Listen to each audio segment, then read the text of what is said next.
నేను ఒక 1/2 కేజీ కాకరకాయలు తీసుకున్నానండి. తీసుకొని వాటిని పీల్ తీసుకొని చిన్న ముక్కలుగా కట్ చేసుకొని కొంచెం చేదు రసం అంతా పిండేసి పక్కన పెట్టుకున్నానండి.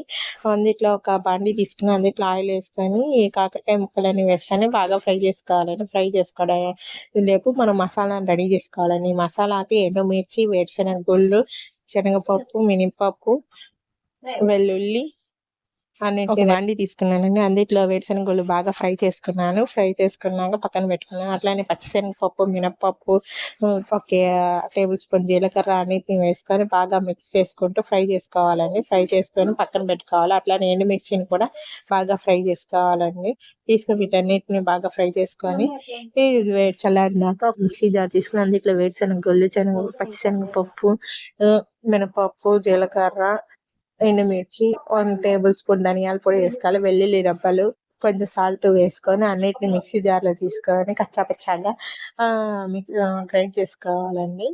ఈ గ్రైండ్ చేసుకున్న పౌడర్ని మనం కాకరకాయ ముక్కలు ఉన్నాయి కదండి ఫ్రై చేసుకుని ఆ కాకరకాయ ముక్కల్ని ఫ్రై అయిపోయిన వాటిని పక్కన పెట్టుకొని ఒక బాండీ తీసుకొని అందులో ఆయిల్ వేసుకొని పోపు దినుసులు వేసుకొని 1 కప్పు ఆనియన్స్ వేసుకొని బాగా ఫ్రై చేసుకోవాలండి. అందులో కొంచెం పసుపు వేసుకొని మనం ఫ్రై చేసుకున్న కాకరకాయ ముక్కలు అందులో వేసుకొని ఒక 5 మినిట్స్ తర్వాత ఈ పల్లి కారం వేసుకొని 5 మినిట్స్ తర్వాత కాకరకాయ ఫ్రై రెడీ అయినట్టు.